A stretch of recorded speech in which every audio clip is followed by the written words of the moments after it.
So, hi everyone, my name is Shauna in case you don't know, and welcome back to another video. Today is going to be my January reading wrap up for 2025.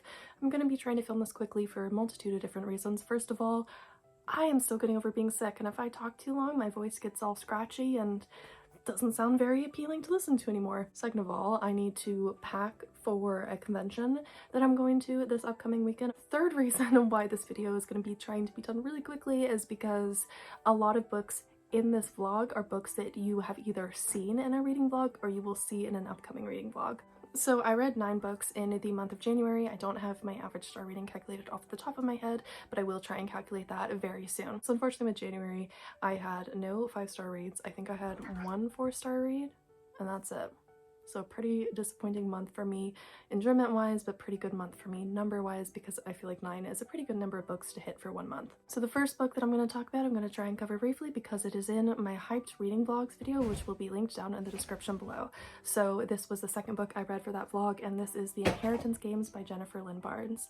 The Inheritance Games follows a girl named Avery, and Avery is living in poverty and she is struggling to make it by when all of a sudden this boy comes to her school, and this boy says, "My grandfather wrote you into the will and you need to come to the will reading because you're in the will and we don't know why you're in there." So she goes to the will reading and she finds out that she has inherited the vast majority of his fortune, and this guy is a billionaire, so she's extremely rich now, but the one thing that she has to do is live in this house with everyone else there. So she gets stuck into a love triangle with 2 of the brothers. I found this book to be very underwhelming. I liked the puzzles that they were trying to solve. I liked the house.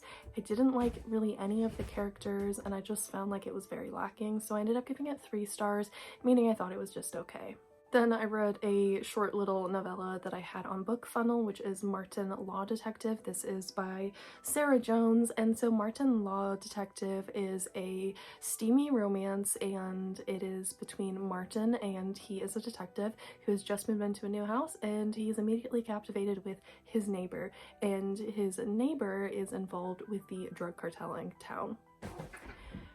So it's really overdramatic and over the top. Every scene is overdramatic. I mean, literally, the first reason why she has an interaction with this detective is because she falls while cleaning her kitchen and grabs onto a pipe in her kitchen. The pipe explodes and floods her place, and she panics because it's late at night and there's no one there to help, and she goes over to Martin's house to ask for his help, even though she has been too shy to meet him before. I mean, she's literally tried to leave her house to go say hi to him, and then she chickens out and runs back inside because she's that shy. So it's definitely something. It's definitely overdramatic. I also thought that it was really funny how she was like, "I'll change for you because you're a detective. I won't be involved in the drug cartel anymore." I just thought that was really funny and hilarious, so I was like cracking up a lot while reading the book. The writing wasn't great though, especially the dialogue. The dialogue didn't feel like how normal people would talk, which made it so that a lot of the scenes felt awkward, especially the romantic scenes. I also felt like the 2 main characters were these characters that were very shallow and uninteresting to me, so I ended up giving this one 1 star. It was one that I read mostly for laughs. Then I read Cells at Work. Who is Cells at Work by Akane Shimizu. I may have pronounced the author's name incorrectly. So I just read the first volume here, and this is a 5 Below exclusive. I got this when I was on vacation a couple years ago. So Cells at Work follows these 2 cells, red blood cell and white blood cell, and they are working in a body and they're fulfilling the functions that a red blood cell and white blood cell are supposed to do. So it's a very informative manga that is like teaching you about the body, but also it's like fun, cute moments with a little bit of like romantic tension between the 2. It's super fun, super sweet, super simple. I did find that in this written format, the informational parts felt very much like a lecture, you know, and I didn't feel that way with the anime, so I ended up giving this one a 3 out of 5 stars.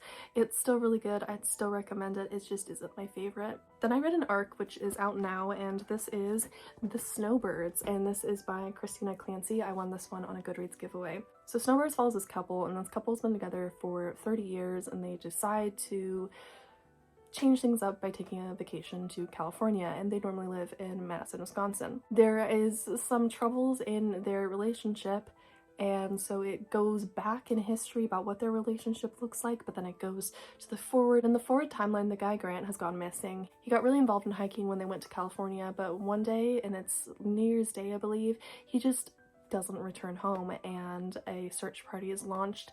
So it's a lot about like struggles and relationships, but it's also about like finding yourself and where you fit in a little bit. A few things to say about this book. First of all, I was initially interested in the plot because it sounded interesting and I initially liked the writing style. I eventually got bored of the story, and I actually got bored of the story pretty quickly. It was only like the first chapter or two that I was actually captivated by the story.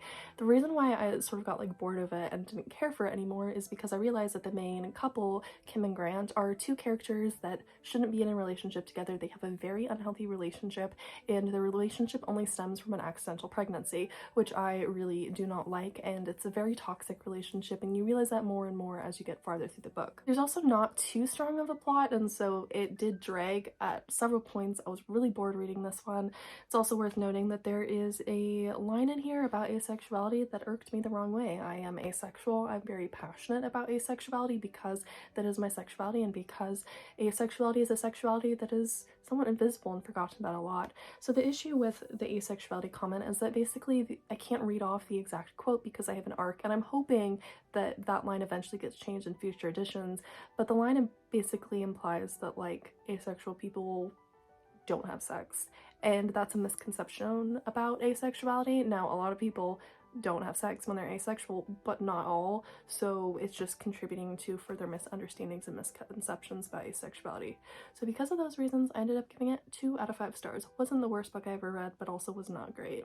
Then I read 7 Miles High by Leslie Pike on the iBooks app on my phone, and 7 Miles High is this romance, and basically there's this girl, and she has had some problems. She was cheated on by her ex, and she's now just like not thinking of romance. She's not into it. She doesn't want it. But she goes on a flight to Cancun for one of her friends' bachelorette parties, and while on the flight there she meets this guy and she thinks it's just going to be a fun little fling, and some things progress from there.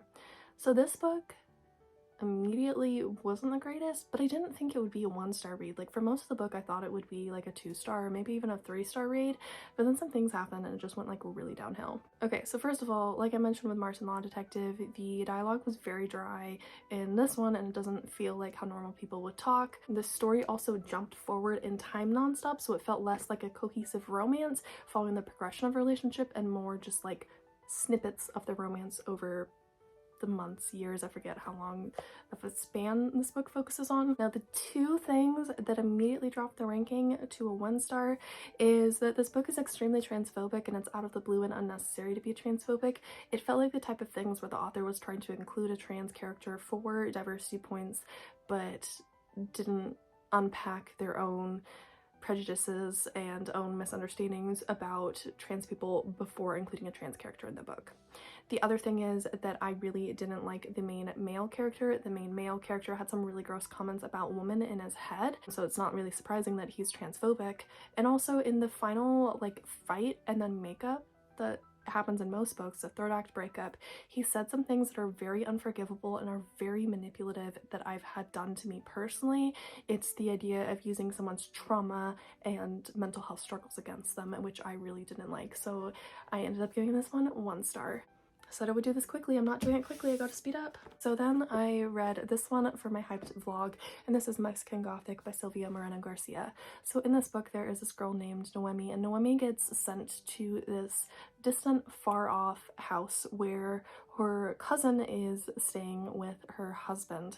And the reason she gets sent there is because her father gets sent a mysterious message where it seems like things aren't awry, and so Naomi's father sends her to make sure that her cousin is okay, and things immediately get a little creepy and aren't exactly as they seem. Now, I wish that I had loved this one, but I unfortunately did not. I didn't like Noemi or really any of the characters besides one of the characters that's like extremely inbred.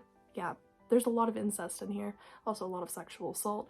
I also found this book to be extremely boring. I didn't really like the writing style at all. The coolest thing to me was when the body horror stuff started taking place, I'd say. But honestly, the only thing that I really loved about this book was that one character that I mentioned, and everyone else in here, not a fan of, just not a fan of this book at all, so gave it 2 out of 5 stars. If you want to see my more in-depth thoughts on Mexican Gothic, that Hive reading vlog that I've mentioned a couple times now will be linked down in the description below. Then on the Shonen Jump app, I read Kimetsu Academy Volume 4. Kimetsu Academy is this series where it's a Demon Slayer AU where the kids are in school, so it follows them in high school and middle school, and obviously some of the characters are teachers. Oh, looking at the star ratings, I guess I actually have 2 4-star reads in January. So Kimetsu Academy Volume 4 was my favorite out of the Kimetsu Academy ones so far. I loved the story following Giyu that also had some fun interactions between Giyu and Shinobu. I also really loved the one with the claw machine and Giyami because me and claw machines are besties. I love claw machines so freaking much, so that was really fun to read about. This one was just such a delight. Very light, not very in-depth, but very fun, and so I gave it 4 out of 5 stars. Then another one that's going to be in an upcoming vlog, and this is Famous Last Words by Gillian McAllister, and this one is an arc. Let me see if I can find when this one comes out. I don't know if it's come out yet or not because on the back it just says February 2025. Could be out, could not be out yet, I don't know. But I read this one for vlogs. Let me summarize it briefly and then briefly cover my thoughts on it, but not in extensive detail because you're gonna have to watch the vlog to find out my full thoughts on this book.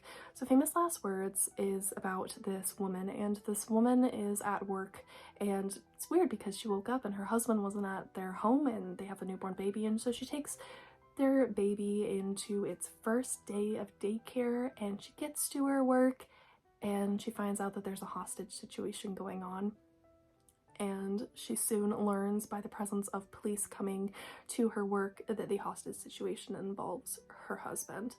It's a very promising idea, but it fell very flat for me for a lot of different reasons, in large part because of the writing style and the pacing, and because I felt like it could have been more action-packed. So I ended up giving this one 2 out of 5 stars. The additional 2nd star right here that made it 2 stars instead of 1 star is just because I really liked the premise of the book. I also really liked that there was a very serious topic that is hard for a lot of people and very common to happen that was discussed in here. Find out more about that in my vlog when it comes out. Then I read one final book in the month of January, and I read Kakegurui Volume 1. Kakegurui basically translates to compulsive gambler. So Kakegurui is about this high school, and at this high school, or like this private academy, whatever you want to call it, their social status is determined by gambling, and so it's a very dystopian and messed up system, and it is very high stakes because their social status and potentially their whole life future stems on gambling. And this book follows this girl Yumiko, and Yumiko is new to the academy and she changes things up. She is a little bit risky with her gambles, and so I enjoyed this one. I found that I enjoyed it even more than the anime because with the anime sometimes the different gambles would go over my head and I'd lose track of the specific game and I'd have to like open my phone and like read, and I was like, how does this specific gambling game work? But in here I could read it at my own pace and understand it. It's just a delight to be in this series, and I think this series is so interesting because I don't like most of the characters, and with me I normally need to like the characters in order to like the series, but with this one it doesn't really faze me that I don't like most of the characters. There is some that I liked by season 2 of the anime, so I'm expecting that it'll follow the same path and that I will like some of the characters later on. My biggest issue with this book though is that there is so much sexualizing of minors in here. I will not open this to show you, but there's more sexualization in here than in the anime. So I ended up giving this one a 4 out of 5 stars despite my issue with the sexualization of minors. I'm very excited to be continuing with this manga series because I've heard that season 2 of the anime is drastically different than the manga series. So I'm interested in seeing how it turns out. If you've seen season 2 of the anime, you know that there is this like presidential campaign thing based on gambling, and I've heard that that isn't in the manga. So I'm really interested in seeing how that turns out, and I'm still mad that the anime left off on a cliffhanger because it looks like we're not getting season 3, and it literally left off on a cliffhanger regarding the presidential campaign. So those were all the books that I read in the month of January. I need to go pack for my upcoming Comic-Con, but I hope all of you enjoyed this video. If you did, feel free to give it a thumbs up and subscribe to me if you haven't already. I try and upload a video at least once a week, but I also upload cosplays over on my YouTube shorts throughout the entirety of the week, so feel free to check out my cosplays over there and feel free to stick around for my video next week. I hope all of you had a great January, and I hope that your February is just as wonderful as your January, if not better. Until next time everyone, goodbye!